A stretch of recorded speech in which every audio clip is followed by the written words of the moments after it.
Hey folks, welcome back to MasterPlan Retirement's Retirement Roadmap. My name is Evan, and with me as always, retirement planner Mark Fricks. Today's topic can be a difficult one to discuss with a client, not so much because of the complexities, but more so due to its sensitive nature, and that is the passing of a spouse.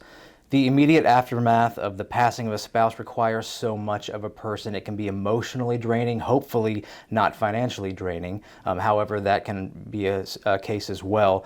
The people that I know who have had to plan a funeral for a loved one have been completely exhausted by the end of the experience and often don't find the time to slow down and even grieve until long after affairs are settled. Today we'll be reviewing what we call a survivor's checklist of what needs to be handled immediately following a death and the things to consider as time passes. Mark, I would dare say one of the most important things that we can do for a client is assisting in the many transitions that happen once a loved one is lost. Yeah, Evan, it really begins at the very beginning of working with the client. We go ahead and anticipate that there's a pretty good chance that somebody's going to pass away first. And it could be a significant amount of time before then. And so we go ahead and, from a financial standpoint, begin lining things up. I'll never forget, we'd only been in business a couple of years, and it was our first passing away of a spouse. And she called me up and she said, Mark, I'm making up names now, Matt passed away last night. And she said, I don't know what to do. And I said, we have a plan. I said, you go grieve, you go plan the funeral. Here are some things that will help you do that. But more importantly, don't worry about financially, because we've already got an alternative plan to take care of that. And I think that's huge. I really think that's big. And so even when a prospect comes in, one of the reports we run, as you know, is if somebody passes away earlier, what happens to the income? What happens to the assets? Is there another plan? Is there life insurance needed? Is there, whatever? And so it kind of guides us into the planning process so that, again, they don't have to worry so much about finances and can concentrate more on the grieving process, the emotional process. We had somebody come in this week. Her husband's now been passed away for 2 years. She said, I'm just now beginning to get my feet under me. And it's been 2 years. And so that's the emotional part. And so I'm glad we're talking about this. We have a great checklist that can help guide us as we help our clients through the process. Again, a lot of this is things to do, not how to grieve. This is not a grieving session or anything like that. But if this can be taken care of, it takes a lot of the load off so that the grieving and the emotional part can be handled separately. Right. Yeah, and we have a couple of checklists. I'm going to run through one. It's about a dozen points. And again, it doesn't really get much on the financial side. We will discuss that a little bit, but it's more of a step-by-step guide. We have another one called the Survivor's Checklist here, and it's about 60 points. And it's very thorough. Won't apply to everybody, but it really gives you something to look at. And when everything else is just a whirlwind in your mind, you have something concrete that you can check off and follow through. Do I need to handle this, this, and this? So jumping right in, the first thing we'll discuss is obviously work with the funeral home on the obituary services and specific arrangements. And I dare say that's going to be the first week of just, it's going to feel crazy, It is, and we encourage our clients to go ahead and maybe do some of the pre-planning. Go ahead and visit the funeral home, or and decide on cremation, decide on whatever you want, so that if something happens, whether it be to both of you or one of you, somebody steps in and says, "Hey, Mom wrote this down. This is what she wants. Call this funeral home. This is the kind of service she wants." That type of thing. I know I don't want this to sound morbid or anything like that. This is real life. So it needs to be talked about. And so go ahead and pre-plan. I've had several clients come in and say, we took care of that last month. We feel good about it. We don't want to burden our kids. We don't want to burden each other. And so at least we've got the funeral home picked out, the grave site or the vase or whatever it is you want to use, and all that's planned. And now really the kids or the spouse can just step in and kind of push a couple of buttons and take care of that. Yeah.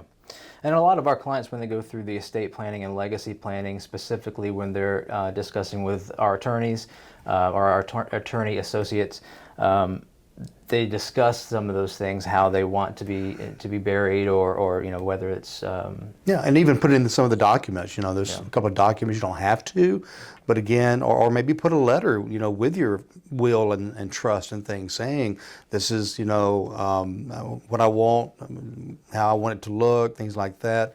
I've even had people put letters in there, kind of just saying what's been important in their life and what family's meant to them, kind of carrying on that family tradition and just kind of sharing from the heart, from beyond the grave. Again, I don't want to sound morbid, but really, hearing from somebody like that. I've even seen videos before, of them kind of saying, hey, if you're seeing this, I've passed away, and just kind of going on saying how much I love you and you and you and what you've meant, and I remember this story here. And I mean, it's just really neat stuff. That can really help people through the grieving process. And there's somebody that does that is really unselfish, taking that time to do that. Sure.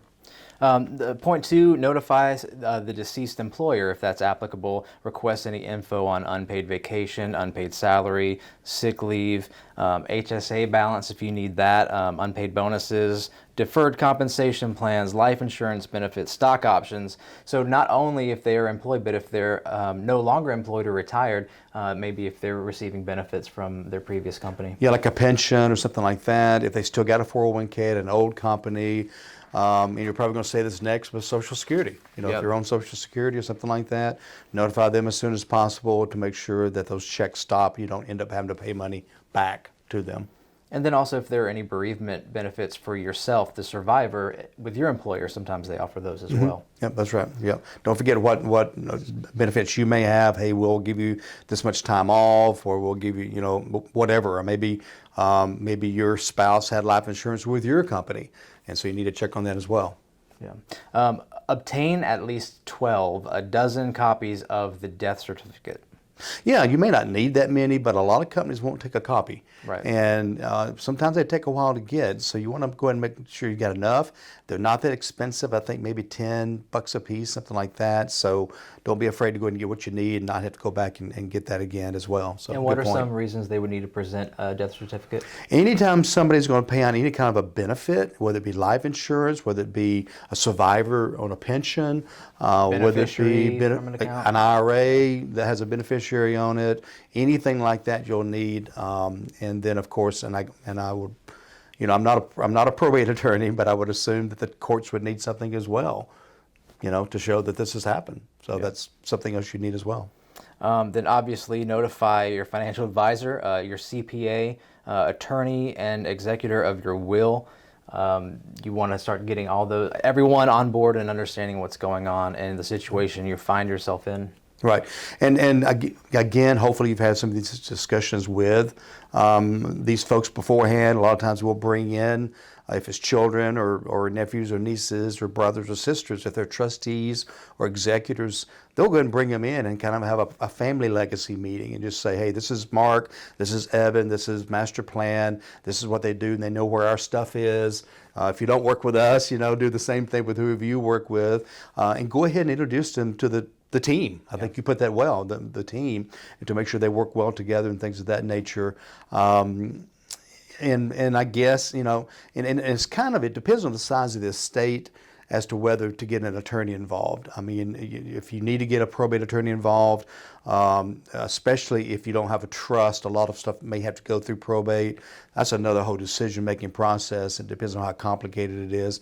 And also what state you're in. There are some states that require an attorney to be involved, others not so much. And again, that may be coming up on the checklist here, but a lot of moving pieces, and that's why we have these guides. Actually, I think, Evan, these are on the website. If I remember correctly. If they're not, they will be. Okay. They should be. All right. So if not, request one. They're great. Hopefully you won't need one anytime soon, but they are a great guide. And use this, speaking of estate planning and legacy planning, attorneys, everything else, if you don't have that in place, use this as the moment to remind you, hey, we need to do this. And not just any attorney.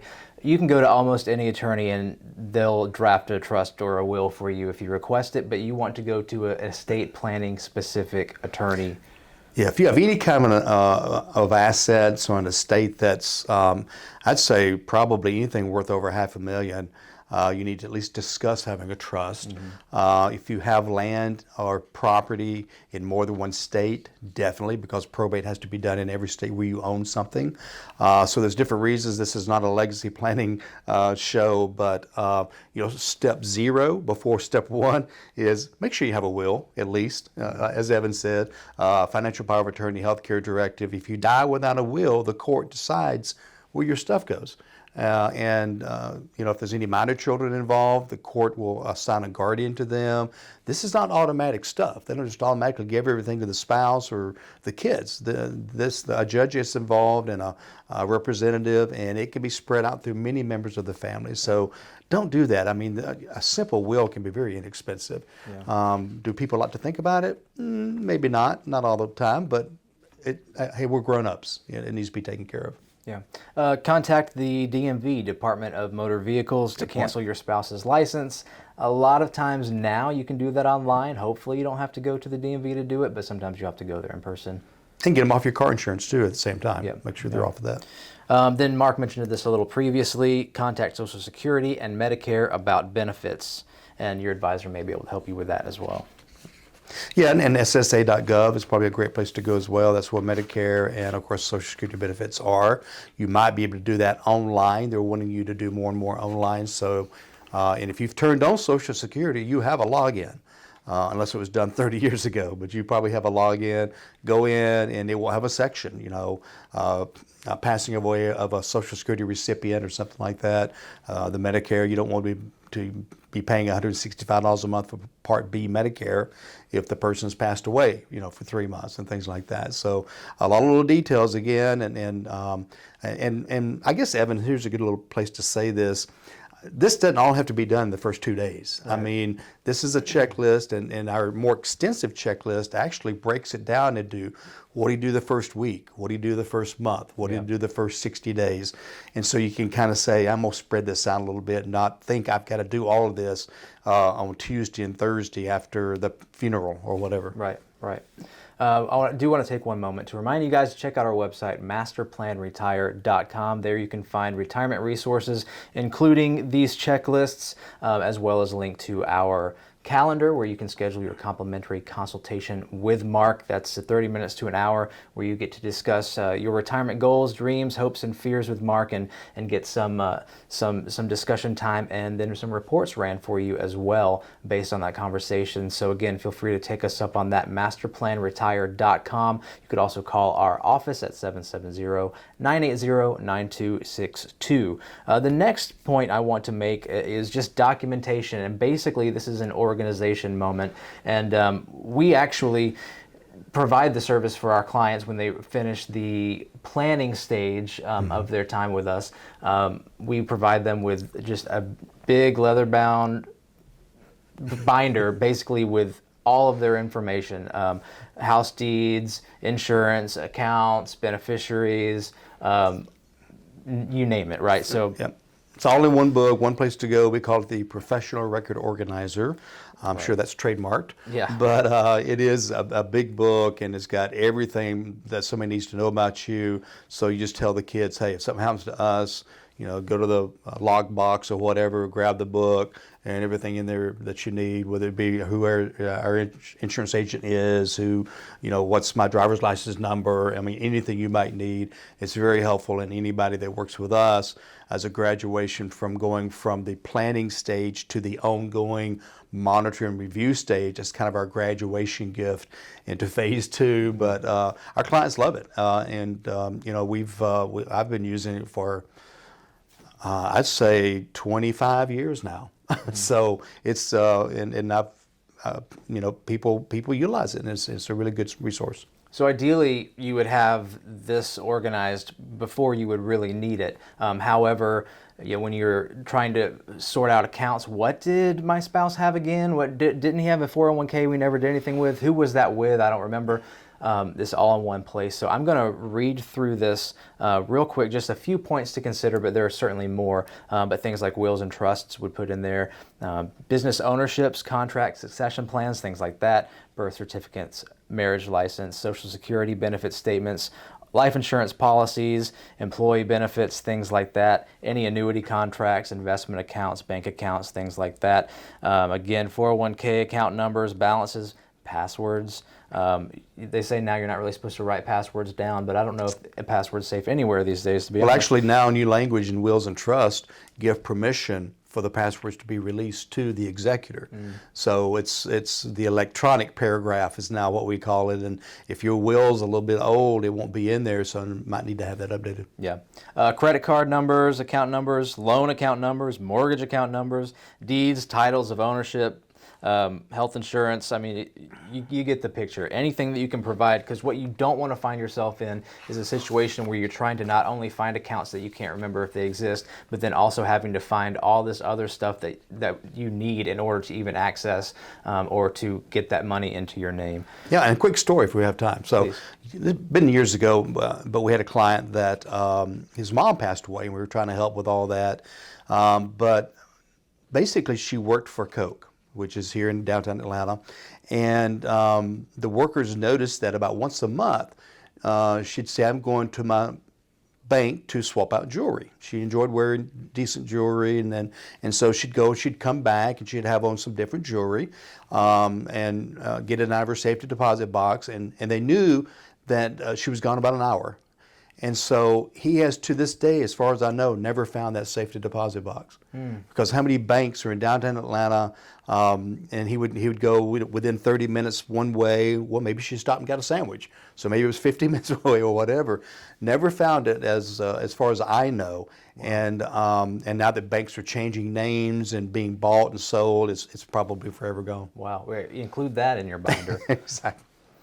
Man. So next step, credit reports from places like TransUnion, Equifax, and Experian. Yeah, just again, you want to make sure that they're aware of what's going on, that nobody steals the information. How many people have stolen information of people that have passed away? Yeah. Put a freeze on their credit, things of that nature, and maybe a final look at their credit report to make sure there's nothing weird going on. Yeah. So the next steps, there are many. Those were kind of preliminary look at the things that you'll have to do immediately, or at least within the first few weeks. But as Mark mentioned, accessing safety deposit boxes, if you know where those are, retrieve any contents, review inventory there. If your spouse was a beneficiary or an executor or had a power of attorney, update those documents now that they're no longer living. And that goes for your entire estate plan and legacy plan. Of course, all POAs and any power of attorney at that point is going to be null and void with the death that they were included on. So those will need to be updated, as well as beneficiaries on any of your accounts that you have that your spouse was a beneficiary of. Now you'd want to update that as well. Let's see.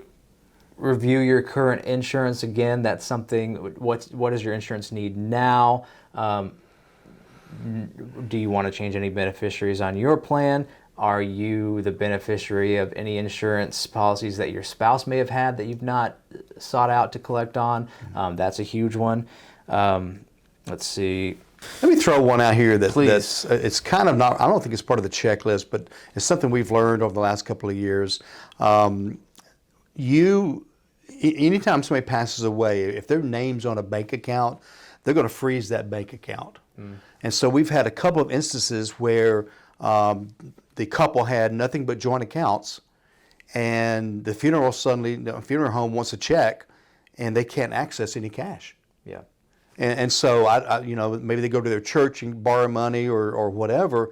But I had one couple, he passed away and was at home. He was relatively healthy, he had a massive heart attack, and they had to do an autopsy 4 months before they could get a death certificate. So she could not access any of his money. She couldn't be a beneficiary. She couldn't get into the checking account for 4 months. This is something people don't think about, but it might be worth having. If you have a joint account, that's great, but maybe in 2 individual accounts as well, with a little bit of money saved in those if that were to happen, and God forbid. If you're 35 or 40, probably not as critical, but as you get older, important to be able to access, because funeral homes, they typically want to be paid in full, and they no longer will accept assignments of life insurance policies. Used to, you could say, okay, we'll just change the beneficiary to you as the funeral home or part of it to make sure you get paid. Most of them don't do that anymore. So you almost have to have a cash bucket somewhere. Yeah. Well, yeah. If you're not a joint owner on an account with your spouse, or they have their own in their own name, at least have a separate joint account that you can have something in. Make sure that you have a TOD on that account, your spouse's account. But you still got to have a power. You still have to have a death certificate to even access that. So I still think maybe two separate savings accounts with 10 or 15,000 in them, so that if one gets locked down because hey, my spouse passed away, I've got 15,000 in my account that I can take care of. But these particular people, all their accounts were joint. A lot of our clients are older. They're used to always having joint accounts. And so, again, it's things you don't think about, but we've experienced it. And here we are working with clients trying to free up some money somewhere to help out. Yeah. We really spoke about a lot of practical things prior to moving around any assets or any real financial discussions. Because when a significant other passes, you don't want to have to worry so much about what is happening to your accounts in that immediate aftermath. As we discussed earlier, there will be plenty to deal with in the moment, funeral arrangements, etc. That's why, as it is with your overall retirement picture, it is so important to have a plan in place before you actually need it. You mentioned joint accounts and the need for immediate cash. Are there any other things to be aware of when you get to the point of moving accounts to beneficiaries and things like that? Not so much on that, but another little helpful tip, okay? Don't put your will and powers of attorney in a safety deposit box at the bank, okay? Because if you pass away on a Friday, the bank, once they find out you passed away, and you may not even have to tell them, okay? They look out for obituaries.